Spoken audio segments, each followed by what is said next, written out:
I'm an old snowbird, and I like to go to Arizona and catch a little sunshine. The trouble is, sometimes you get too much sunshine and the sun peels the skin off my ears. So what I've got to do first thing is change hats.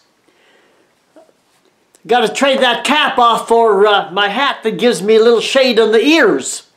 Now, the first thing we'll do when we're in Arizona this time, let's take a look at some of the ancient prehistoric indigenous people in the northern part of Arizona, from the Grand Canyon area roughly over up into the Four Corners, which is the northeast corner of Arizona. Come along, let's take a look. And it's a complicated business, this archaeology and anthropology. So we'll try to straighten it out a little bit and get a handle on some of these great ancient civilizations that existed in the Arizona area.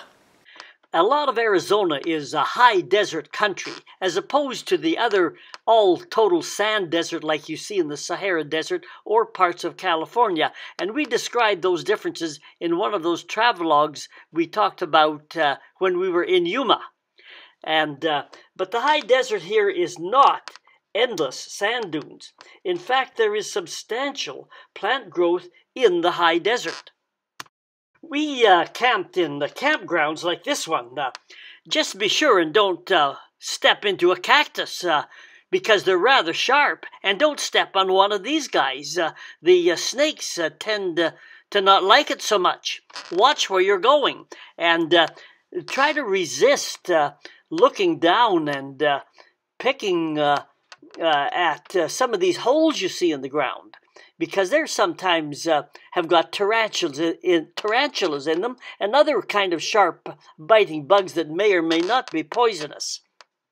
If you look in the top left-hand corner of this map, the yellow lines are highways. So we've made several travelogues going straight south of Las Vegas down to Yuma.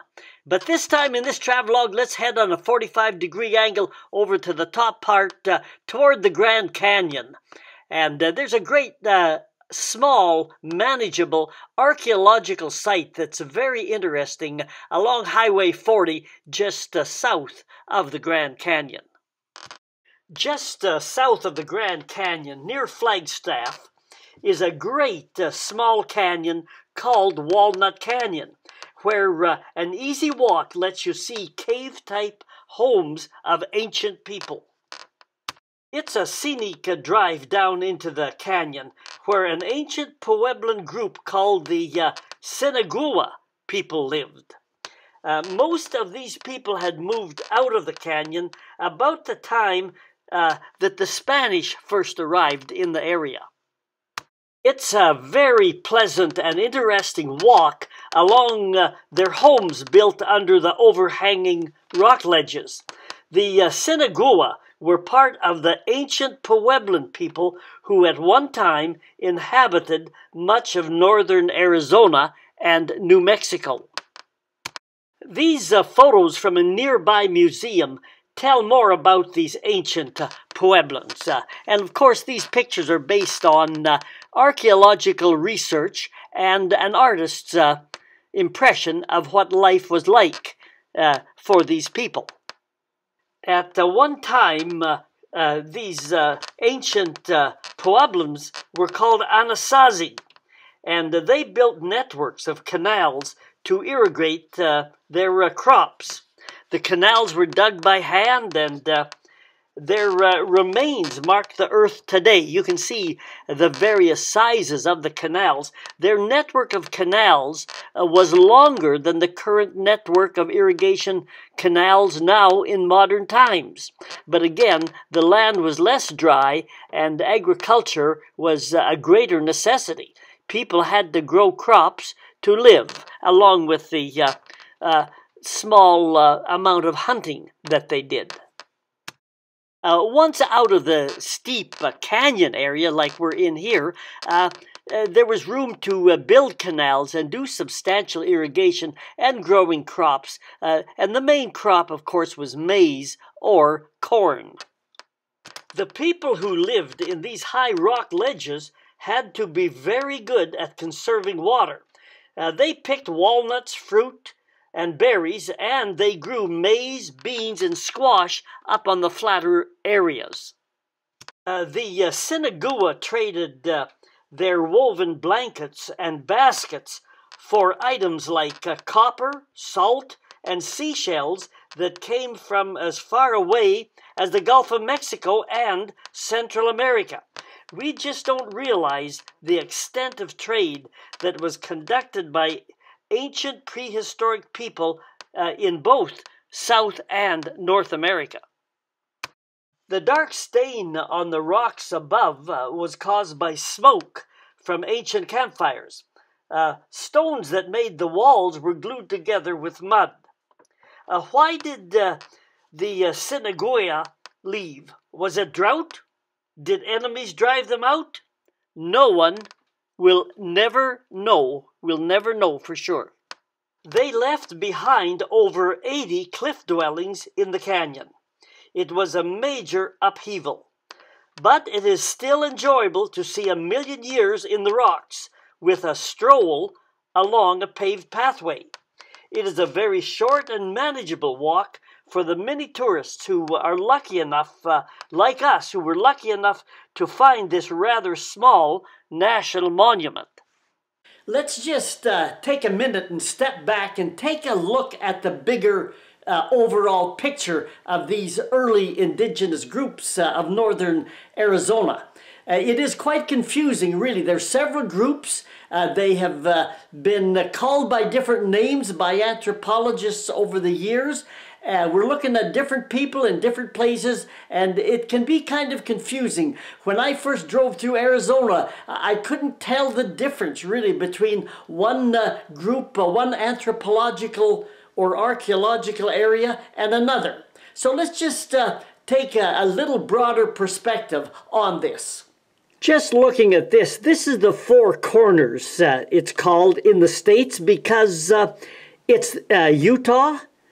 Over here is Colorado, down here is New Mexico, and over here is Arizona.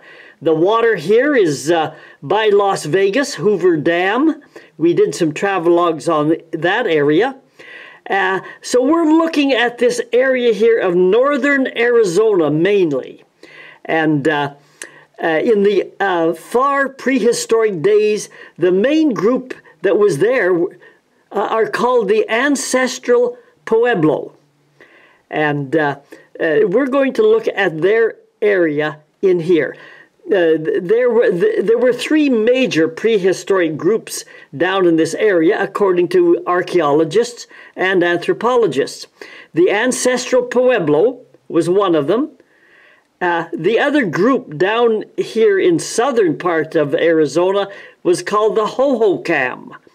And Casa Grande is an archaeological site there that is popular with tourists. There's Phoenix just above it, so that gives you an idea where the Hohokam ancient people were. And over here, a little bit further to the east, were the Mogollon people. And they were down in the southern part. Here's Chihuahua, which is in Mexico. And but we're back up here in Arizona, and we're looking at the Ancestral Pueblo. Names get changed over time, and the Anasazi and or ancient Pueblans are no exception. This shows you how names change. At one time, anthropologists initially called the people in this northern Arizona area as the Anasazi, and you'll see that name in various textbooks. But it takes a long time to remove words from textbooks and uses, because the Pueblan people there in northern Arizona did not care for that name, because it was a name given to them by other people, perhaps by Navajo and other people that they were not so friendly with. Because in the other people's language, the word Anasazi was a term that meant ancient enemy. So the Pueblan people said, you know, we don't want to be called ancient enemies. We want to be called what we are, the ancestors of Pueblan people. So the term Anasazi has fallen into disuse, but you do see it around in some of the local small museums in Arizona, and it's a word that you'll come across. Anyway, Anasazi, they are the same people, the former term used to describe what we now call the Ancestral Pueblans. And the Ancestral Pueblan people are two groups today: the Hopi people in northeastern Arizona, that we'll talk a little more about here, and the Zuni people, which are over across the border in northwest New Mexico. This is what we've been saying all along here about the northern indigenous people of Arizona. We're looking at two time eras: ancient people and modern people. In terms of the groups, in ancient times, we called them Ancestral Pueblans, or the Anasazi, which is an outdated term. The Ancestral Pueblans, by this black arrow here, are related to the Hopi people, not to the Navajo. But when we look at modern people in northern Arizona, in modern indigenous people, there are the Hopi and the Navajo. Again, the Hopi are directly related to the Ancestral Pueblans, but not the Navajo. And just at the bottom of the chart here, I mentioned before the Zuni people across the border in New Mexico. They're regarded, they've been here a long time also. They're ancient and modern people groups defined by anthropologists. Let's take a look at where these people are generally located today. On this map, you can see where the Hopi are located, and the Navajo Nation, and over on the New Mexico side, the Zuni are there. But we're not talking about the Zuni here in this travelogue.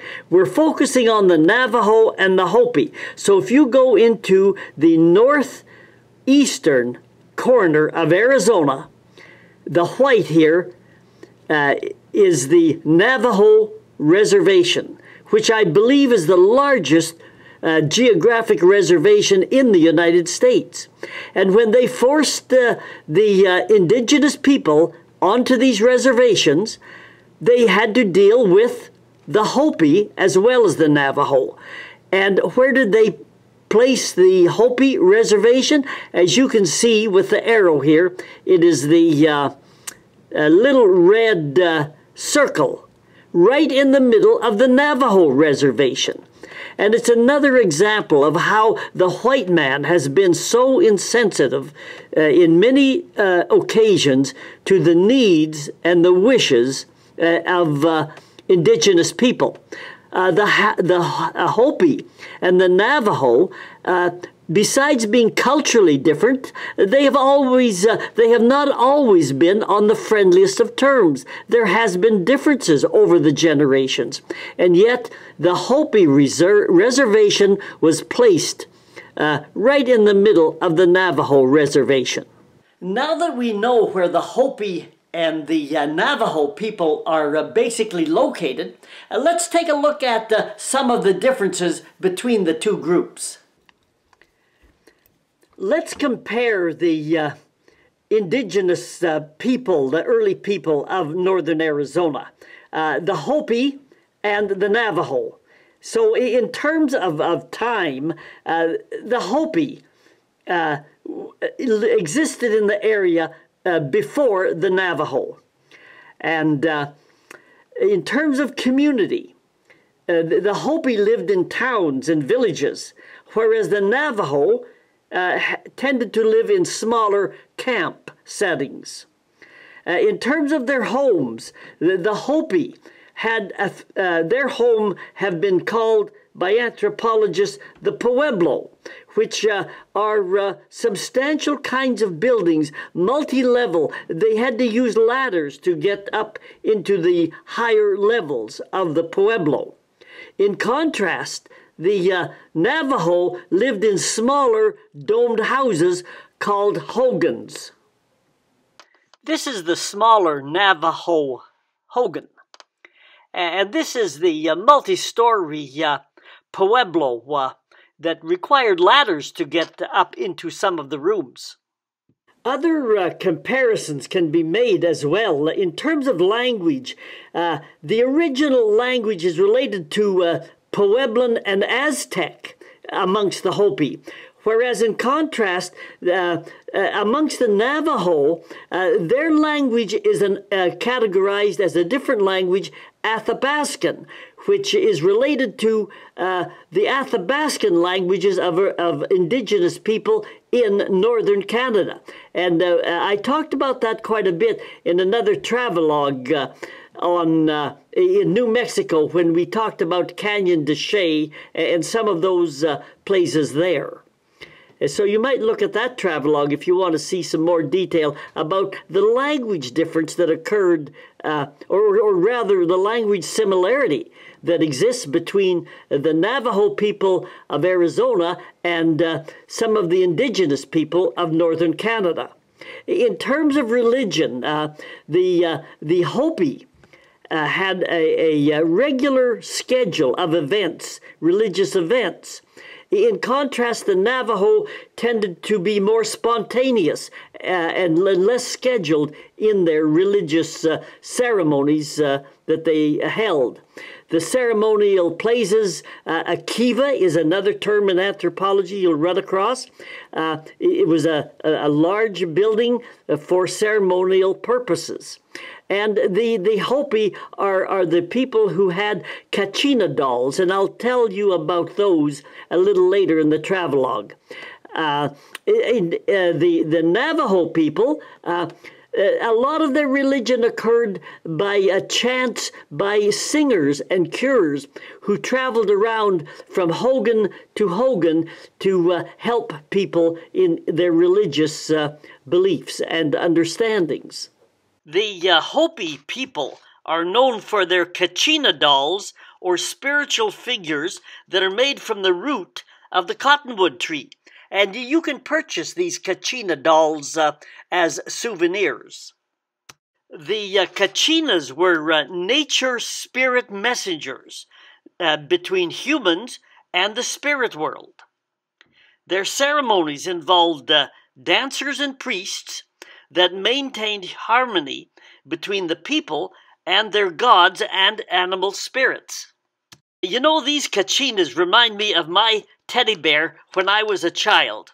My old teddy, maybe without words, communicated to me that he would always be waiting on my bed each night. He supported me. I felt that he felt for me. He communicated with me. Maybe it's all a matter of what you want to believe. Well, this anthropology stuff is complicated, but it's fascinating at the same time. I hope you enjoyed it, and hit the subscribe button, thumbs up, and we can bring you some more of these travelogues as we head through Arizona.